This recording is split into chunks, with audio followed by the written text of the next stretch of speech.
नमस्कार. MPSCच्या राज्यशास्त्र पेपरमध्ये एक प्रश्न हमखास येतो की भारत सरकारचा मुख्य कायदेशीर सल्लागार नक्की असतो तरी कोण? याच प्रश्नाचं उत्तर आणि त्या पदाबद्दलची सगळी माहिती म्हणजेच भारताचे महान न्यायवादी आपण आज अगदी सोप्या भाषेत समजून घेणार आहोत. परीक्षेसाठी हा टॉपिक खूप महत्त्वाचा आहे, त्यामुळे चला लगेच सुरुवात करूया. तर सुरुवात करूया एका अगदी साध्या प्रश्नानं. भारत सरकारचे सर्वोच्च वकील कोण असतात? विचार करा, याच एका प्रश्नाभोवती आपलं आजचं सगळं बोलणं फिरणार आहे. आणि यावरूनच या पदाचं महत्त्व किती आहे हे आपल्या लक्षात येतं. ठीक आहे, तर आज आपण काय काय पाहणार आहोत? महान्यायवादी म्हणजे कोण? घटनेतलं कुठलं कलम त्यांच्याशी संबंधित आहे? त्यांची नियुक्ती कशी होते? त्यांचे अधिकार काय, कर्तव्य काय? आणि हो, परीक्षेसाठी कोणते मुद्दे हमखास विचारले जातात तेही आपण बघणार आहोत. चला तर मग आपल्या पहिल्या भागाकडे वळूया आणि समजून घेऊया की महान न्यायवादी यांना भारताचे सर्वोच्च कायदा अधिकारी असं का बरं म्हटलं जातं? तर महान्यायवादी हे आहेत आपल्या देशाचे सर्वोच्च कायदा अधिकारी. अगदी सोप्या भाषेत सांगायचं तर ते भारत सरकारचे मुख्य कायदेशीर सल्लागार आहेत. भारत सरकारला कायद्याच्या बाबतीत सल्ला देण्याचं काम ते करतात. MPSC करणाऱ्या प्रत्येकाला ही मूलभूत गोष्ट माहीत असणं अत्यंत गरजेचं आहे. आता प्रश्न येतो की एवढं महत्त्वाचं पद याला आधार कुठून मिळतो? तर तो मिळतो थेट आपल्या भारतीय राज्यघटनेतून. चला बघूयात काय आहे कलम 76.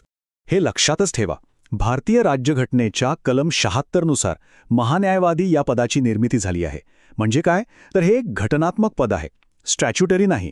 आणि हे कलम 76 प्रिलिम्समध्ये अनेकदा थेट विचारलं गेलंय. आता हे बघा, इथे थेट आपल्या घटनेतलीच भाषा वापरली आहे. यात एकदम स्पष्ट लिहिलंय की राष्ट्रपती अशाच व्यक्तीची महान्यायवादी म्हणून नियुक्ती करू शकतात जी व्यक्ती सर्वोच्च न्यायालयाचे न्यायाधीश बनायला पात्र असेल. म्हणजे बघा, नियुक्ती राष्ट्रपती करतात आणि पात्रता सर्वोच्च न्यायालयाचे न्यायाधीशाएवढी. यावरून या पदाचा दर्जा किती मोठा आहे हे कळतं. ओके, तर कलम 76 मुळे पदाचा आधार कळला. पण या पदावर नेमणूक होते कशी आणि त्यांचा कार्यकाळ म्हणजे ते किती वर्ष पदावर राहतात? चला हे सगळे डिटेल्स आता पाहूया. आणि ही नियुक्तीची प्रक्रिया बघा, किती सोप्या पद्धतीने मांडली आहे. 3 सोपे टप्पे आहेत. 1. व्यक्ती सुप्रीम कोर्टाचा जज बनण्याच्या पात्रतेची असावी. 2. नियुक्ती भारताचे राष्ट्रपती करतात. आणि 3. आणि हा सगळ्यात महत्त्वाचा मुद्दा, ते राष्ट्रपतींची मर्जी असेपर्यंत पद धारण करतात. आता ही पात्रता जरा आणखी खोलात जाऊन बघू. पहिली अट, ती व्यक्ती भारताची नागरिक असावी. दुसरी, त्या व्यक्तीने कमीत कमी 5 वर्ष कोणत्या तरी हायकोर्टात न्यायाधीश म्हणून काम केलेलं असावं किंवा 10 वर्ष हायकोर्टात वकिली केलेली असावी. आणि या दोन्हीपैकी काही नसेल तर राष्ट्रपतींच्या मते ती व्यक्ती एक निष्णात कायदेपंडित असावा. ह्याचसाठी सुप्रीम कोर्टाच्या न्यायाधीशांसाठी सुद्धा आहेत. तर इथला सगळ्यात महत्त्वाचा मुद्दा काय आहे? तो म्हणजे महान्यायवादी यांचा कार्यकाळ निश्चित नसतो. 5 वर्ष, 6 वर्ष असं काहीही नाही.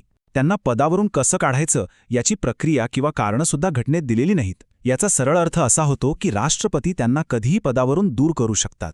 आणि सहसा असं होतं की जेव्हा सरकार बदलतं तेव्हा महान्यायवादी राजीनामा देतात, कारण त्यांची नियुक्तीच मुळात सरकारच्या सल्ल्याने झालेली असते. बरं, आता आपण बघूया की महान्यायवादी नक्की कोणती कामं करतात, म्हणजे सरकारसाठी त्यांची कर्तव्य काय आहेत आणि त्यांना कोणते विशेष अधिकार मिळालेले आहेत.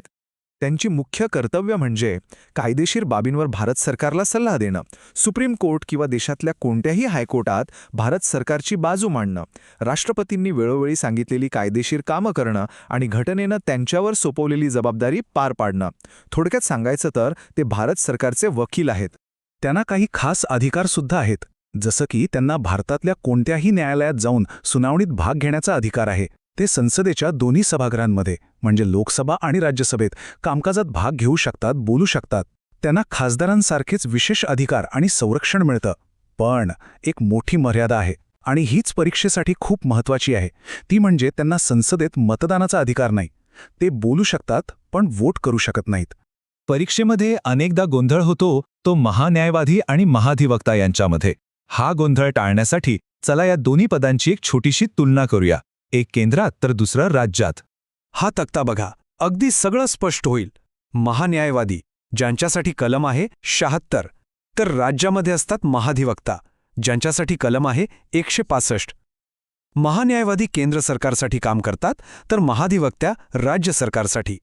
महान्यायवादींची नियुक्ती राष्ट्रपती करतात, तर महाधिवक्त्यांची नियुक्ती राज्यपाल करतात. इतकं सोपं आहे. चला तर मग आत्तापर्यंत आपण जे काही पाहिलं त्यातले परीक्षेसाठी अत्यंत महत्त्वाचे मुद्दे कोणते आहेत ते एका नजरेत पाहूया, म्हणजे रिव्हिजन एकदम पक्की होऊन जाईल. हे 5 मुद्दे तर तोंडपाठच पाहिजेत. देशाचे सर्वोच्च कायदा अधिकारी कलम 76 नुसार राष्ट्रपती नियुक्ती करतात. निश्चित कार्यकाळ नाही, राष्ट्रपतींची मर्जी असेपर्यंत पदावर राहतात. संसदेत भाग घेऊ शकतात पण मतदान नाही, आणि पात्रता सर्वोच्च न्यायालयाच्या न्यायाधीशांसारखीच. अजून एक गोष्ट, सध्या भारताचे महान्यायवादी आर व्यंकटरमणी आहेत. हे नावही लक्षात असू द्या. आता कलम 76 लक्षात ठेवायची एक सोपी ट्रिक. सरकारचा सल्लागार देतो सल्ला छान. छान वरून 76 म्हणजे 76 लक्षात ठेवा. चला एक प्रश्न सोडूया. महान्यायवादी यांचा कार्यकाळ घटनेने किती निश्चित केला आहे? पर्याय आहेत 5 वर्ष, 6 वर्ष, राष्ट्रपतींची मर्जी असेपर्यंत की यापैकी नाही. अगदी बरोबर, उत्तर आहे राष्ट्रपतींची मर्जी असेपर्यंत. आणि आता जाता जाता एक विचार करायला लावणारा प्रश्न.